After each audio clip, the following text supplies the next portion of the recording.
Well, good morning, Counting 202 students. As you can see, the sun is rising over San Francisco, and boy, do I wish I was there. Well, today we're going to be covering Chapter 25, Differential Analysis, Product Costing or Pricing, and Activity-Based Costing. I do want you to know that there is little to nothing on the final exam over activity-based costing, so we're not going to go too deep into that. But yeah, today, this chapter, as I said, they're just getting easier as you move to the end of the semester. This chapter really has a lot to do with common sense. And so we're going to be making decisions as managers about purchasing new assets, doing away with old things. And as I said, a lot of it is common sense. And so let me open up a PowerPoint and take down the video and we can begin. So we're going to be working through chapter 25, as I said. Let me take down my video so I can write on this and you're not looking at my ceiling. So as I said, differential analysis, a lot of this is just common sense. All right, and so, sorry, let me get a little organized here. Differential analysis is managerial decision making involving choosing between two alternatives. So I want you to realize that we're not choosing from multiple options. It's just looking at two things. Sometimes it's looking at two different products. Sometimes it's looking at doing something or not doing something. So differential analysis, sometimes called incremental analysis, analyzes differential revenues, differential costs, in order to determine the differential impact on accounting of two alternative courses of action. And so differential analysis consists of differential revenues, differential costs, and differential income or loss. And so, differential analysis. I wonder how they came up with that name. Yeah, accounting isn't very creative in a lot of their terminology. But yeah, differential analysis, we're going to be looking at the differential revenues between two alternatives, the costs of those alternatives, and then revenues subtract costs give you income. So an example, assume Bryant Restaurants is deciding between using selected floor space for existing tables, alternative 1, or replacing tables with a salad bar, alternative 2. Each additional will produce revenues and costs and income as follows. So, I wonder if we should do the salad bar. Okay, so as I said, a lot of this is straightforward.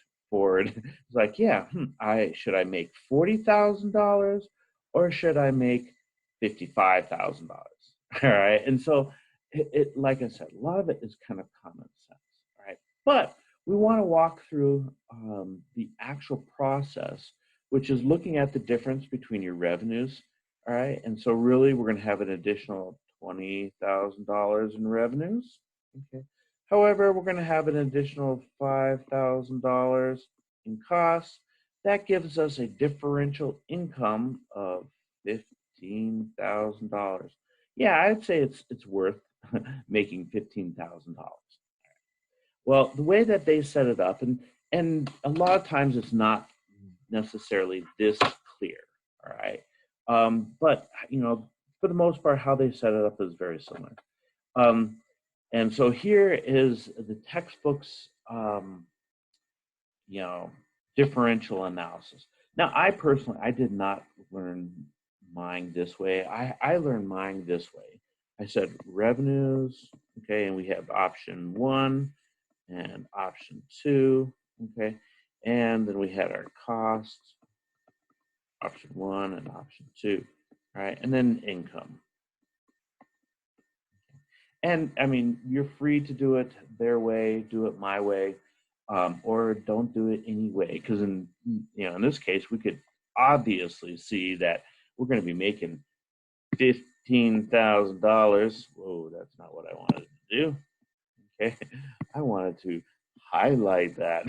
All right, $15,000 of additional income if we decide to do. And this is what's important here, especially in looking at their tables. This is the differential effect on income, from alternative two. Okay, this is showing the benefits of alternative two. So we're going to run through various different scenarios and apply this concept. Like I said, a lot of this is, if you understand the terminology, it really is beneficial. All right, and so we're going to be introducing some of the terminology. And one of the things I don't think the PowerPoint really gets into this is we want to identify the relevant costs. All right, and so an example of this, or the relevant information, is really what we want to focus in on. All right, so I use this example, when looking for to purchase a house. Okay, if there are things that are the same, okay, then they're really not relevant. Okay, and so we want to live on the east side of Oahu. Okay, that's where I lived. It was called Hawaii Kai. All right, and so if I'm looking at two houses in Hawaii Kai, all right, well, there's some things that are not relevant there. Right? If both houses are in Hawaii Kai, then that's not relevant to making this decision. Okay? Both of them are houses, so that's not relevant either. Okay. But if we see that, one house costs, $700,000 and one costs $900,000, well, that's relevant. That's relevant in making the decision. Right? So really, we just want to look at the things that are relevant. Things that are the same, we can just ignore. Right? And so in this scenario, we have an asset, and we're trying to decide if we should sell this asset or we should lease this asset. Okay, we no longer need it. All right, and so what we're going to be doing is using the relevant information, right, to do differential analysis. And so here's the information that was provided. All right, we had, this old piece of equipment. Okay, this old piece of equipment had, a cost of $200,000. Accumulated depreciation is 120. Okay, and so we have book value here of $80,000. In a moment, we're going to be referring to this $80,000 as sunk cost. But here's the deal, right? This is not relevant. This information is not relevant because it's the same under both, okay? Because we're getting rid of this asset, right? What we paid for it in the past, right, subtract its past accumulated depreciation, is not relevant, right, to our decision here, okay? Because they're the same. And the truth is we can't change what we've already spent, right? We can't go back and say, hey, let's not buy this asset. No, we've already bought that asset. It's sunk. That decision is already sunk. And so the stuff that is relevant, okay, if we lease this, okay, we're going to get $160,000.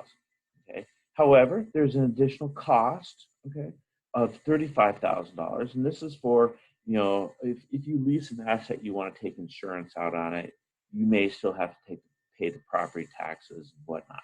Okay. So we can either sell it, or we can, we can either lease it or we can sell it. We can sell it for $100,000. However, it comes with a 6% selling commission, right? And so, we have, $6,000 of a cost. Okay. And so, can you make this decision? Well, let's see. And we're not doing the differential analysis that I had mentioned, the actual diagram or whatever. But this is logic, isn't it? Okay. We have something here where we can make, if we had 160,000, subtract 35,000. We're gonna, make either $125,000 or we're going to make $94,000. Not a very hard decision there, is it? We're going to choose that one, aren't we?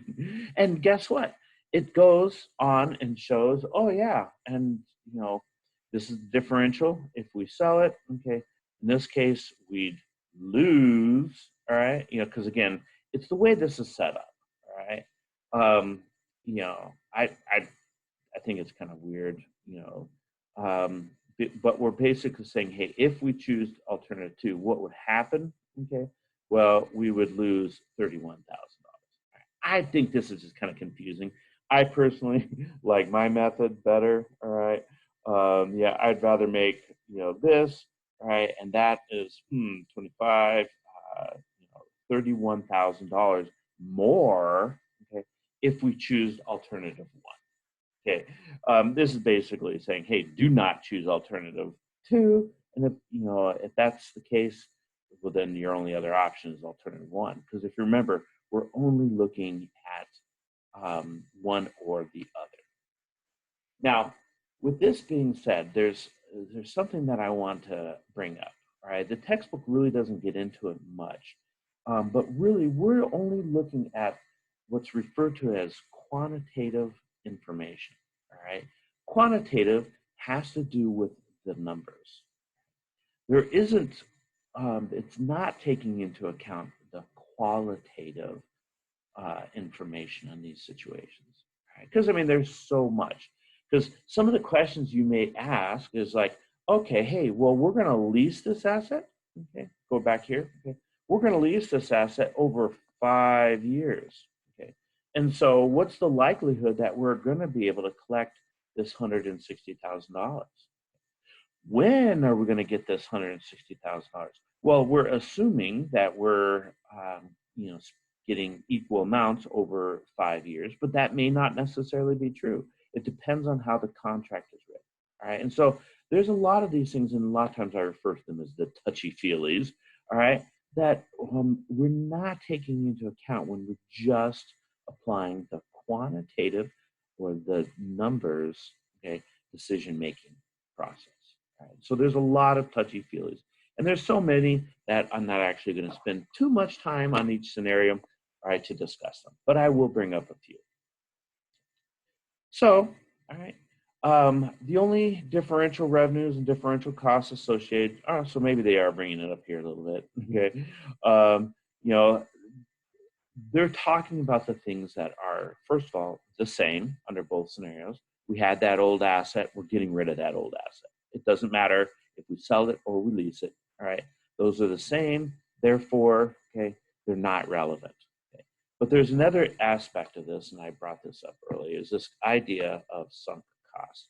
And man, that would sure make a good multiple choice question, wouldn't it? And as I've said before, on the final exam, right, and all these questions or all these chapters that we've done since the last exam are only going to be in multiple choice format. Right? And so a sunk cost are costs that have been incurred in the past, cannot be recouped, and are not relevant. Right? And so there's that word that I was bringing up, relevant costs, relevant to the future decisions. And so in this case, right, the sunk cost is not, let me go back, okay, is not the, the historical cost. Okay, it's not this 200,000. Okay, it's this 80,000. Right. See, we've gotten the benefit. We've gotten $120,000 benefit as a reduction of our net income. Or I'm sorry, as a reduction of that asset through depreciation expense. All right, we've lowered our taxes, right, because of that expense in the past, and so we've gotten that benefit. What the only portion that we didn't use is the book value, right, or the undepreciated portion of that, or the 80,000.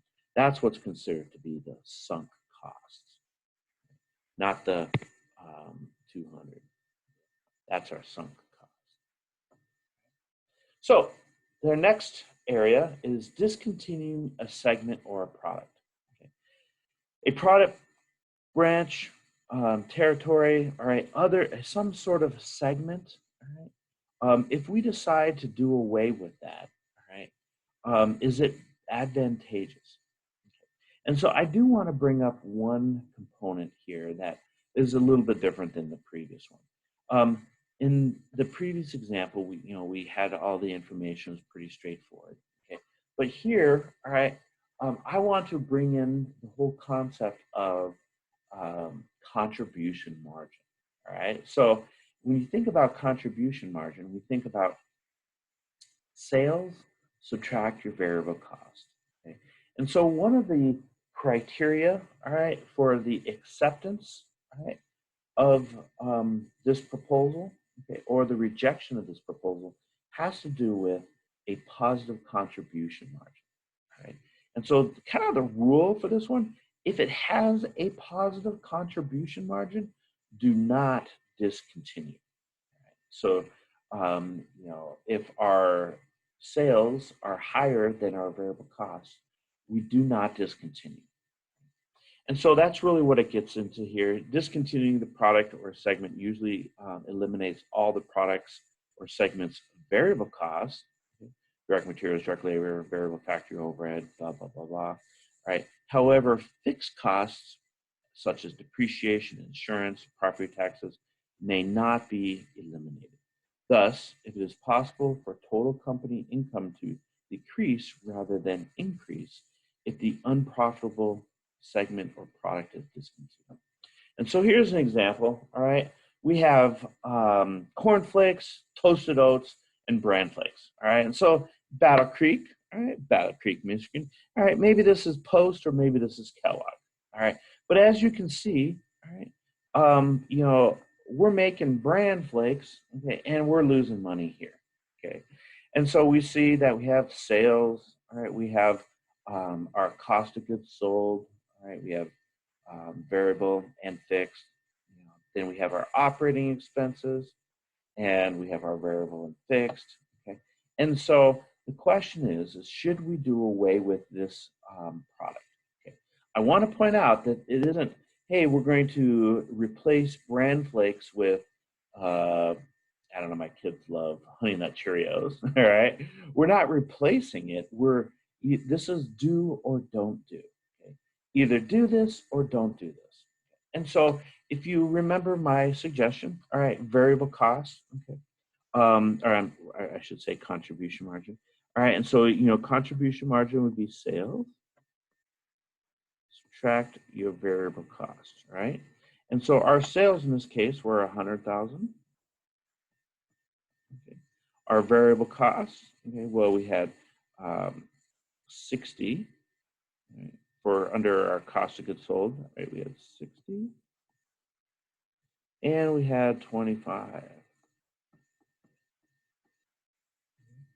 So if we subtract those, just do that so that we can see that we're subtracting, okay, we end up with a positive contribution margin of $15,000. All right? Okay. And so I said the rule here is if you have a positive contribution margin, which we have contribution margin of $15,000, then do not discontinue. And see, the idea is, even though this is losing money, all right, we're still contributing. If you remember, that's where we got the name contribution margin.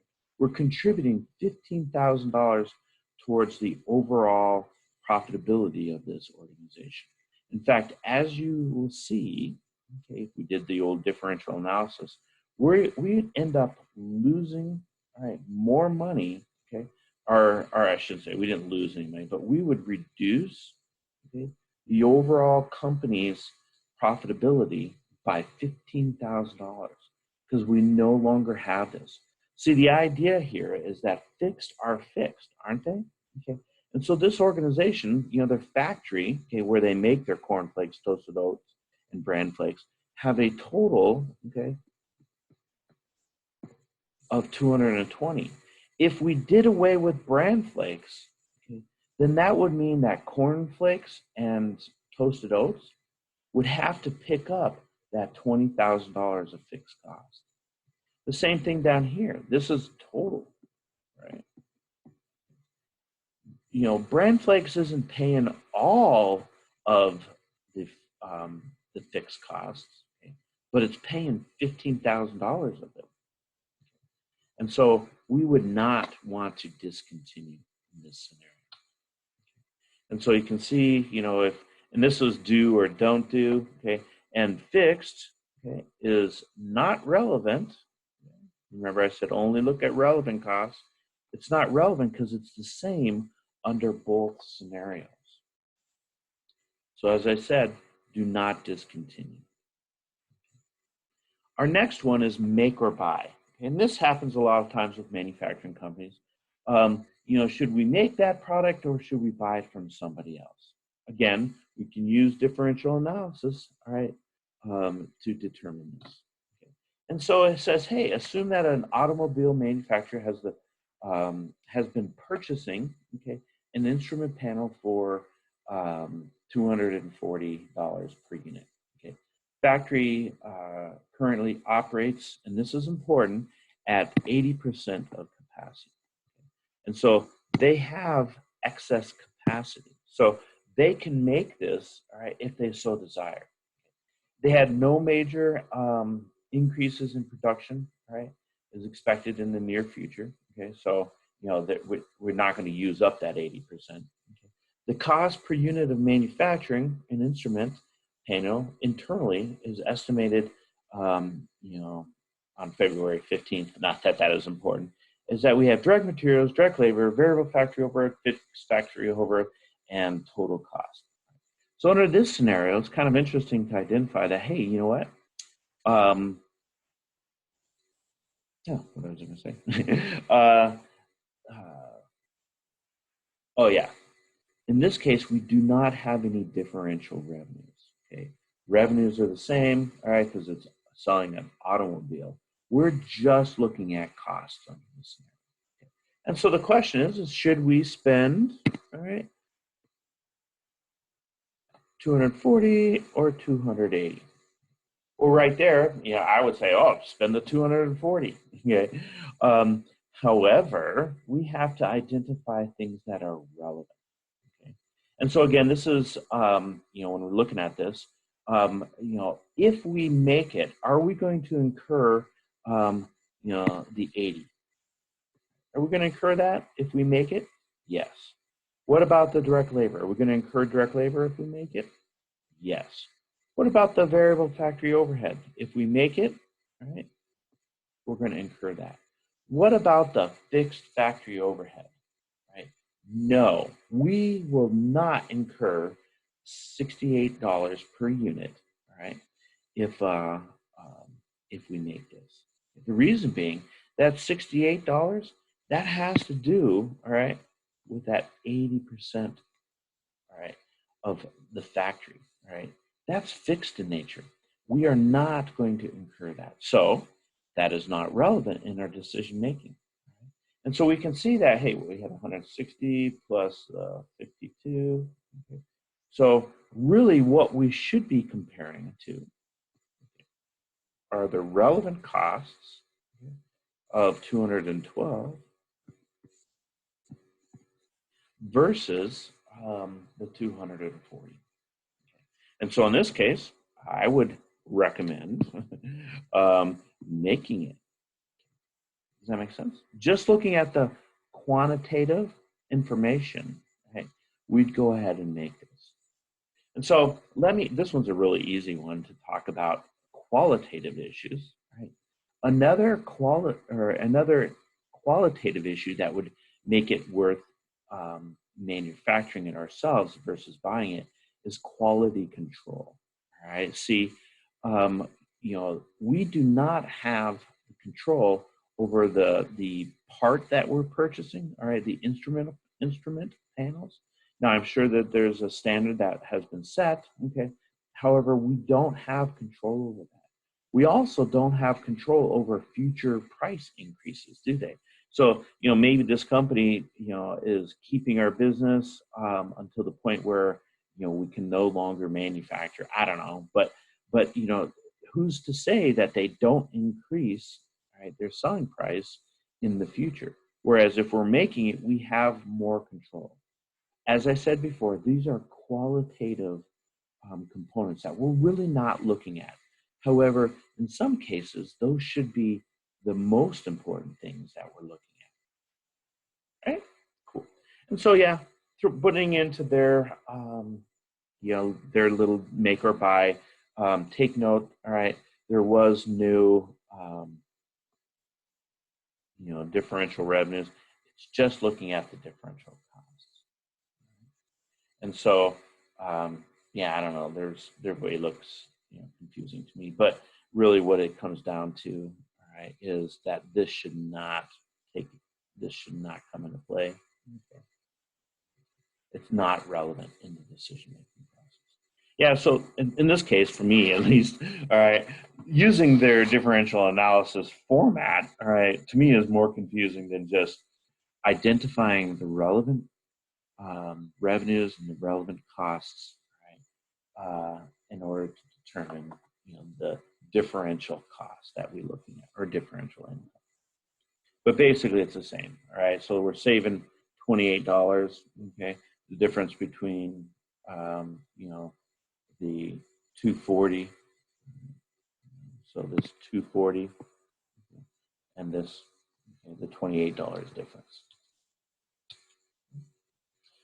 Next one is replace equipment. Okay, this one's kind of interesting because a lot of times when it comes to management, if they've sunk a lot of money, okay, they have or I should say, list price anxiety. All right, and so when you're trying to propose something and you're just like, wait, what? How much is that going to cost us? Right? This is a really good tool in order to, show them the benefit of going with the new piece of equipment or such. Okay, and so the usefulness of a fixed asset may decrease before it is worn out. Right. For an example, an old equipment may no longer be as efficient as new equipment.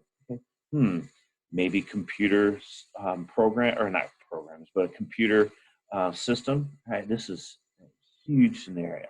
All right, or huge example. All right. What? We just bought new computers 5 years ago. Yeah. Well, those computers are so antiquated, all right, that they're inefficient as it is today. In fact, my family we're planning on going out either today or tomorrow and buying a new iPad, right? Because our old iPad is close to 7 years old.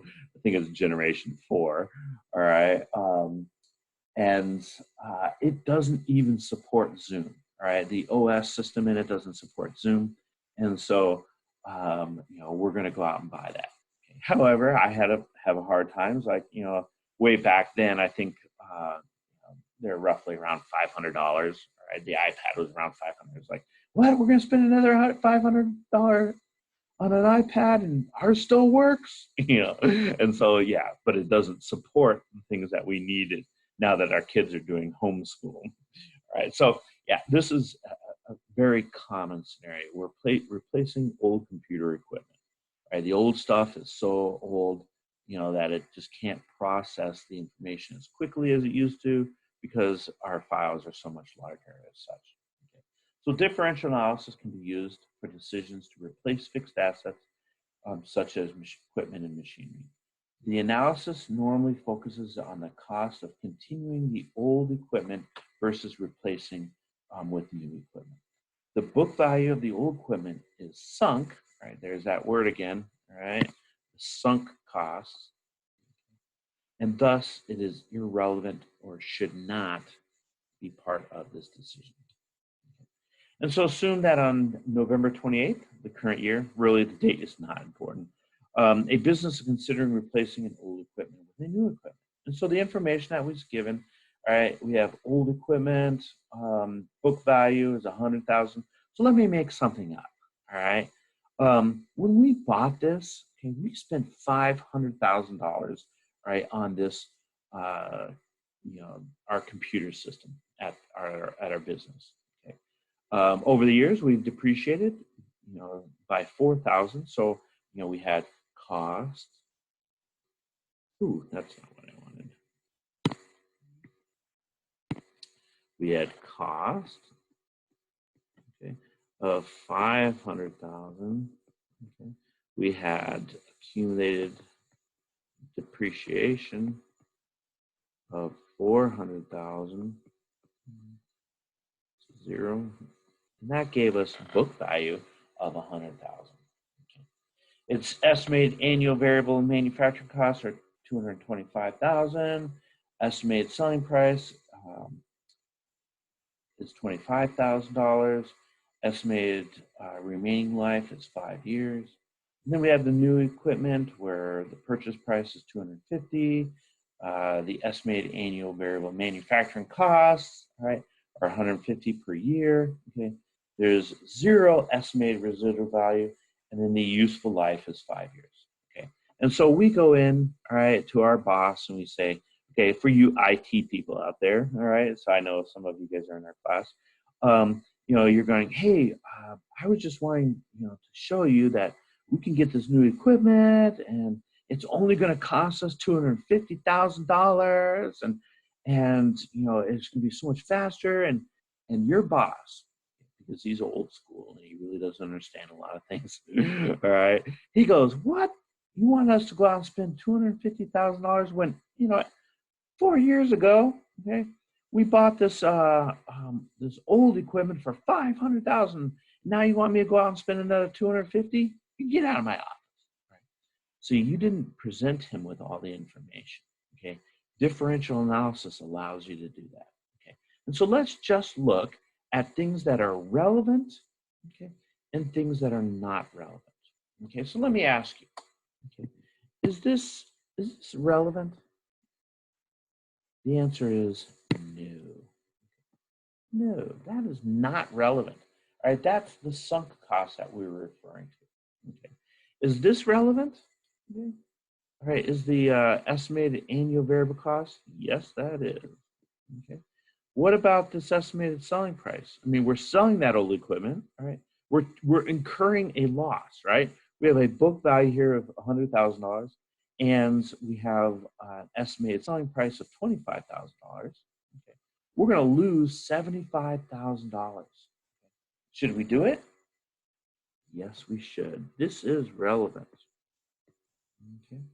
What about this 5 years? Okay, you know, this old equipment, it's estimated that's going to last us another 5 years until it completely melts down. Okay, just look at this. All right, this is 5 years. Okay, and this is 5 years. This new equipment isn't going to last any longer. Okay, and again, your boss is like, you know, how long is this new equipment going to last us? 5 years. How long is that old equipment going to last us? 5 years. What? Get out of my office. You know, why spend another $250,000?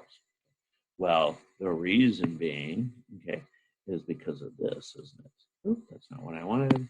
Okay, I wanted the funky colored one. All right, why is that? There it is. I want this. Okay, is where things are really. Guess it's not so funky after all. Okay, you know, the difference over here. Okay. Now again, I just want to do this, all right, here, because again, the differential format really kind of messes with my mind a little bit, all right? So here's the deal. We're not increasing our revenues at all, but we are having huge cost savings, right?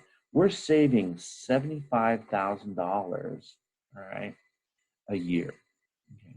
And again, this is 5 years, all right? So if we looked at this, we're going to say, hey, we're going to multiply that times 5 years, right? Because this was annual, annual, okay. And so we're going to save $375,000. So the difference between the old equipment, right? We're going to, you know, at 225, and the cost that we're going to incur for the new equipment, 150. So that's saving us $75,000 a year. Okay, we're going to multiply it times 5 years. Okay, so we come up with 375,000. Hey, don't forget. Okay, we can add in, all right, that $25,000. Okay, so to the 375, we're going to add in 25,000.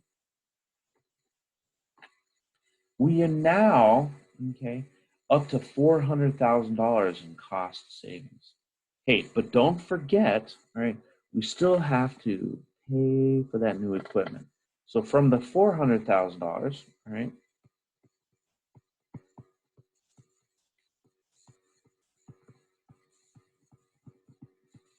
that's from the cost savings and, the selling price. Okay.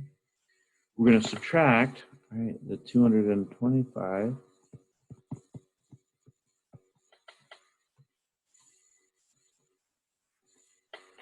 And that means we have $175,000 savings over 5 years. But if we divide that, okay, by 5,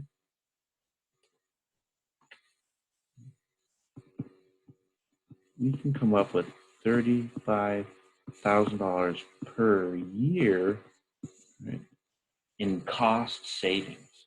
Okay.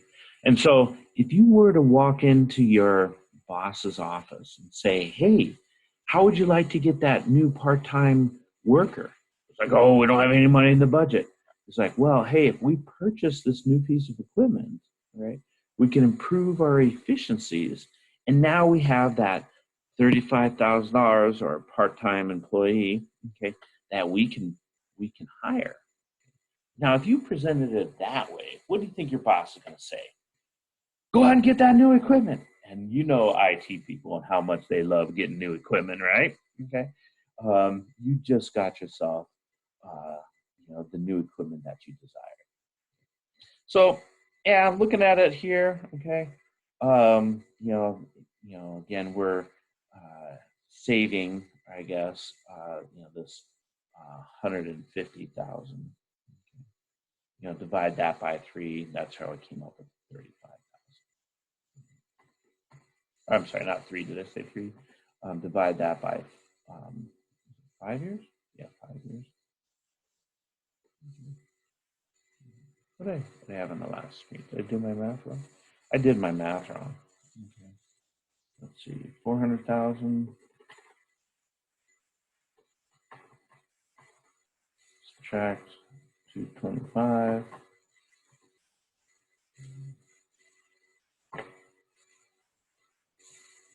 What am I missing?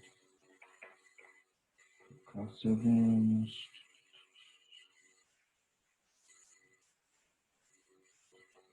Okay, so sorry guys, I made a mathematical error here somewhere and I can't find it. So 225 subtract 150 gives us 75 times 5. Oh, yes. Okay. So I guess I need to show my work. Okay. And so, we had the 225 subtract, we're looking at the costs of manufacturing. Okay. So 225 and the 150, 75. Okay.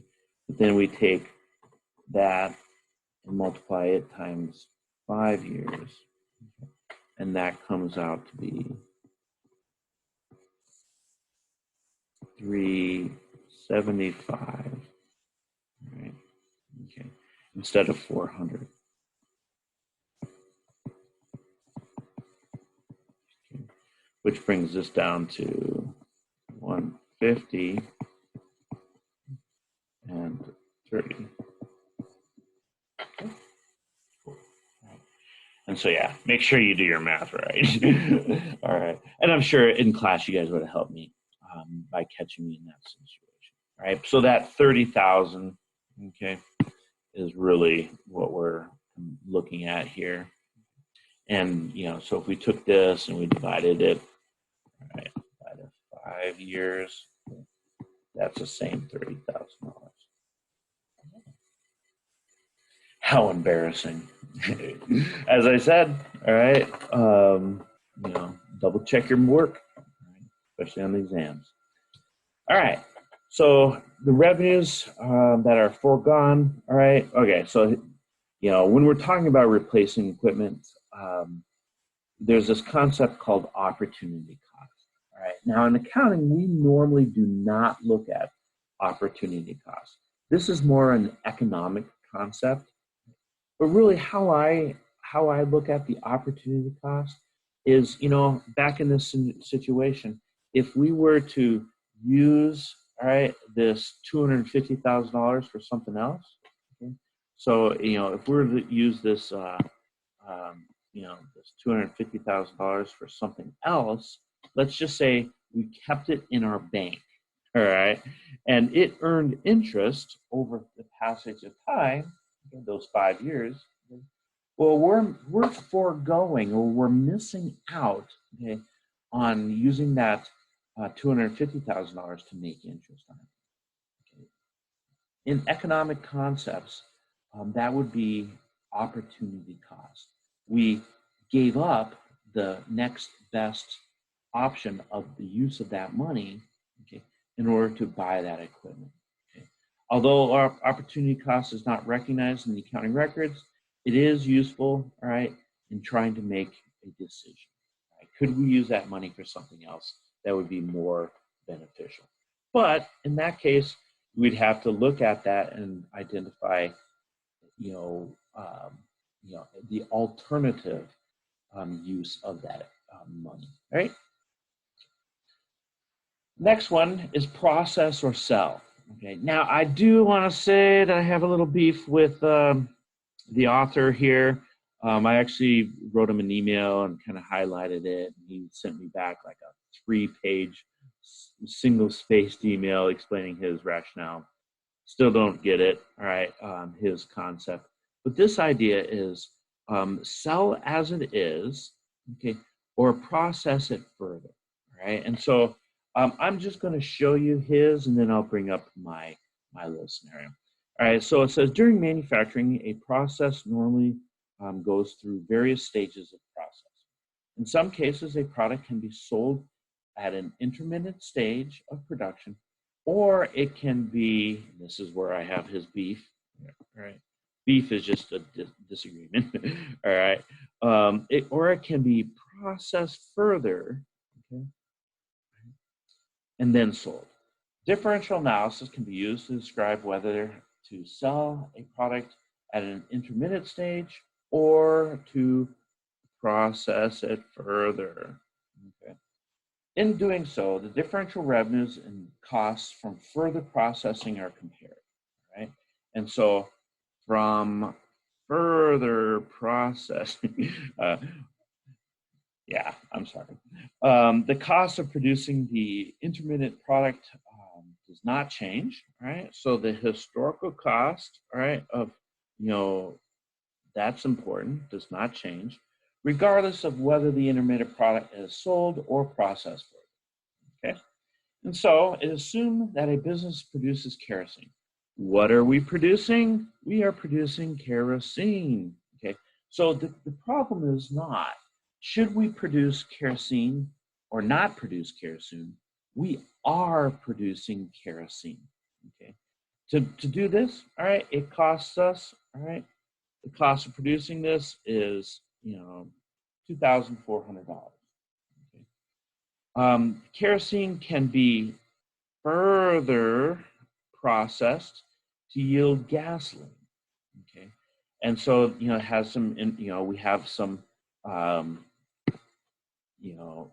We had 4,000 gallons here. Those 4,000 gallons, because of evaporation, we lose some of that, and so really it goes down, right, to only 3,200 gallons of gasoline.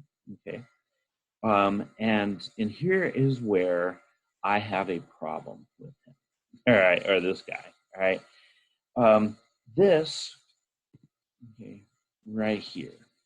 Okay, the way that I read this, it says the cost of producing gasoline, right, is $3,050.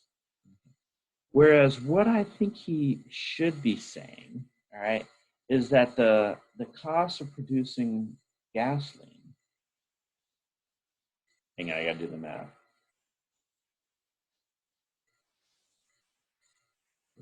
I think he should have written here 650. See, what he's saying by this $3,050, okay, is that this is the total cost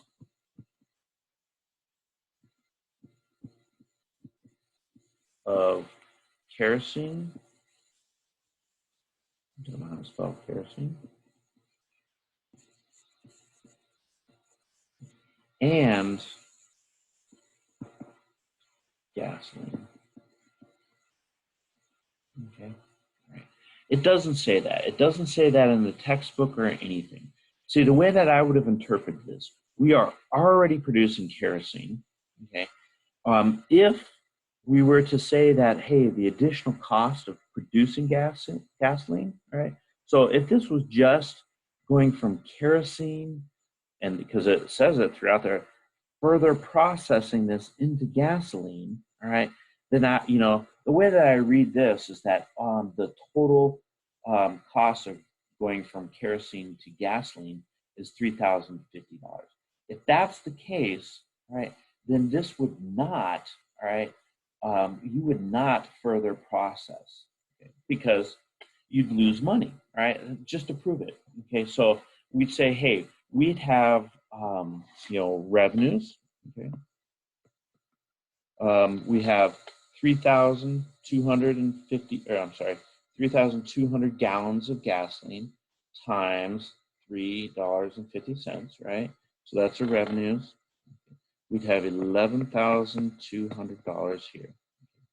However, the additional cost to produce gasoline, if I used their number there, okay, we're going to take, that 3,200 gallons, okay, times $3,050. Okay. Ooh, I'm sorry. Yeah, my bad. Okay, so we have the revenues. We don't have to do it per gallon, all right? We subtract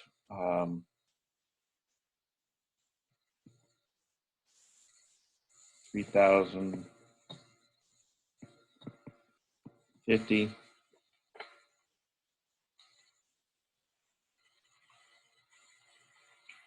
We end up with 8,150. Whereas over here, if we did, the 4,000 gallons times 250, we'd have revenues. 4,000 gallons times $2.50 gives us 10,000. Yes, we have less revenues, okay, but right, our costs, so either 10,000, subtract 2,400,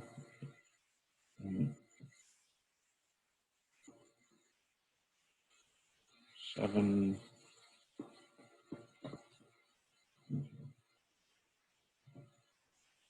Oh, yeah. Um,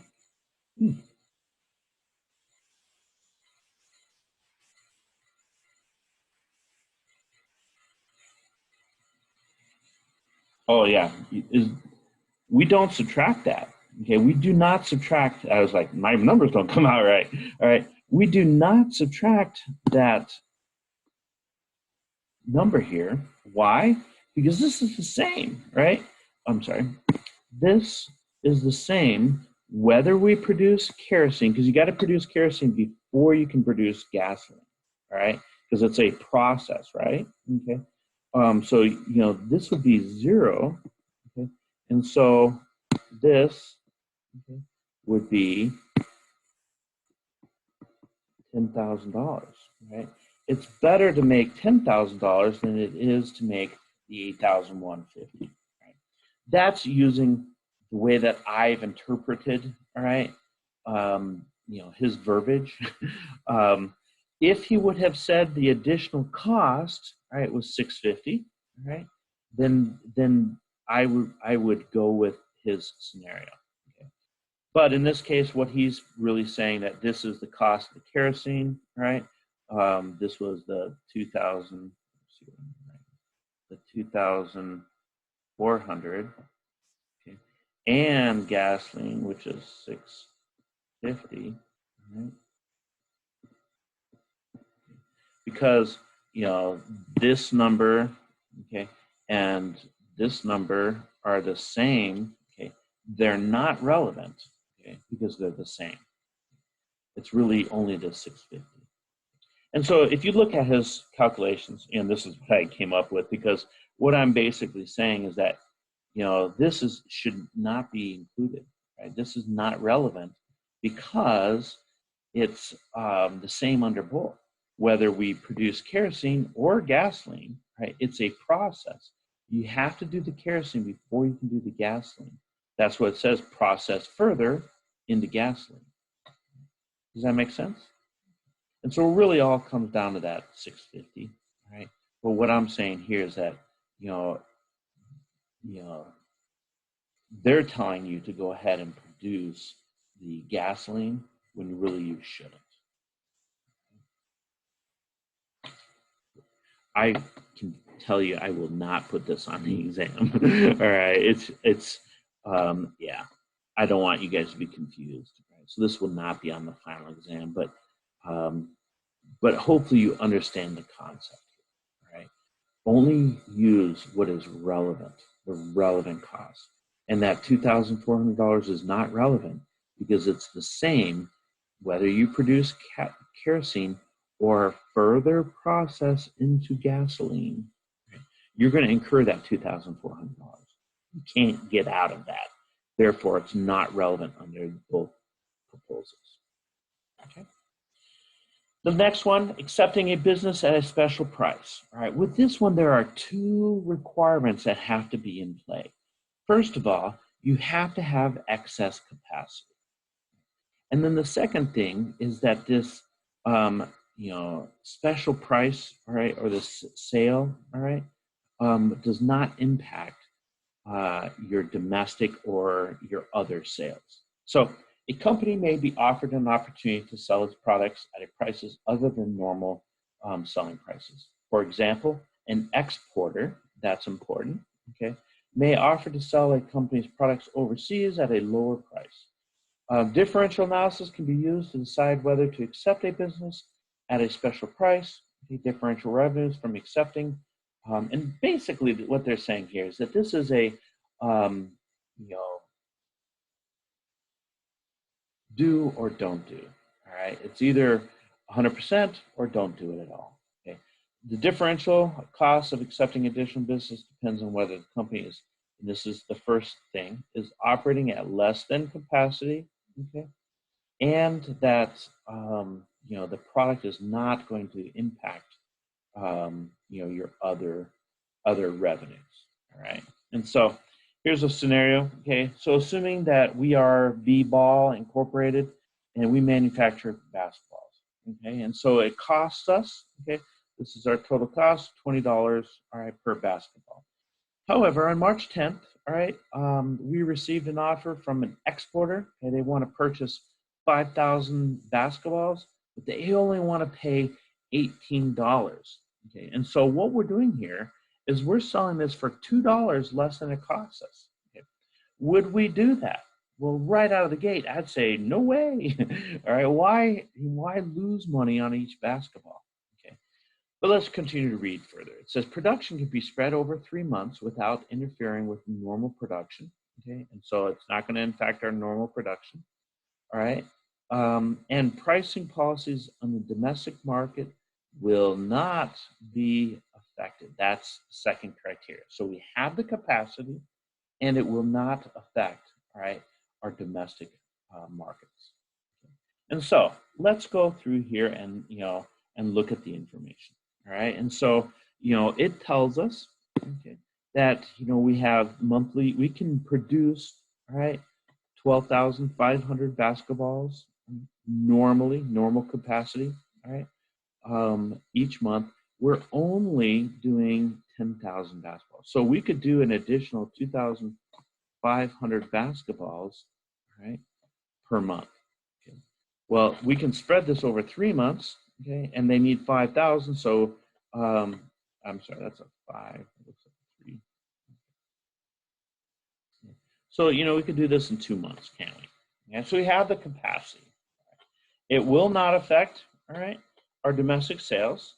And so let's look at it. Our normal selling price is $30. Okay. Is that relevant to our decision? We definitely want to take that into account, but because it says it will not affect this is not relevant. Okay.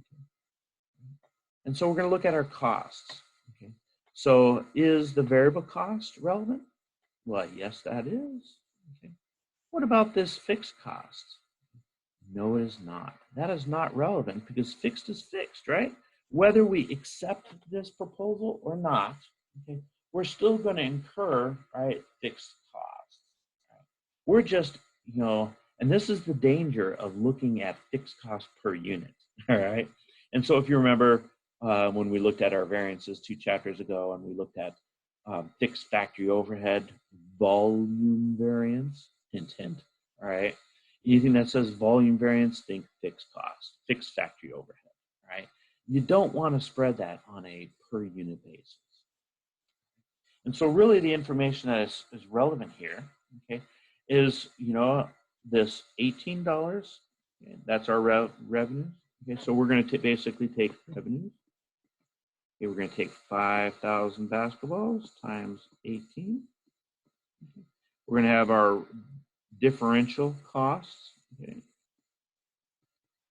That's the 5,000 basketballs times $12.50.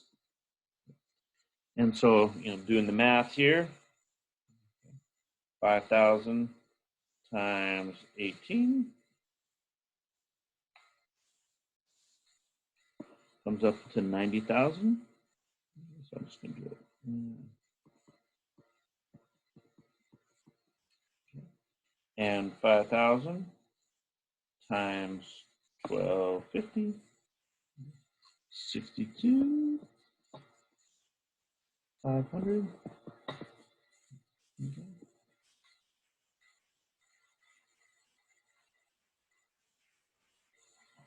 We can make an additional $27,500, okay, in profit.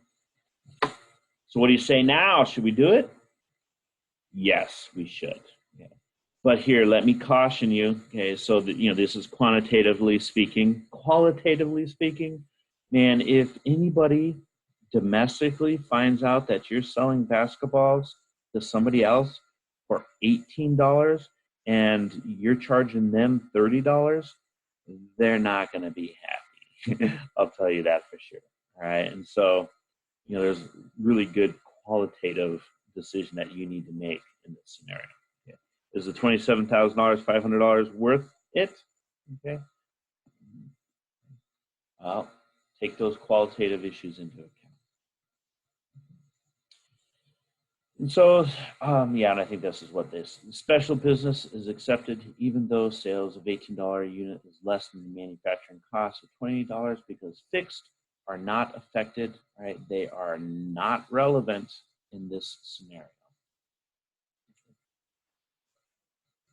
So we're going to end that for this part 1 of chapter 25, and we'll come back and do the rest, dealing with product pricing, okay, and a brief description about, activity-based cost.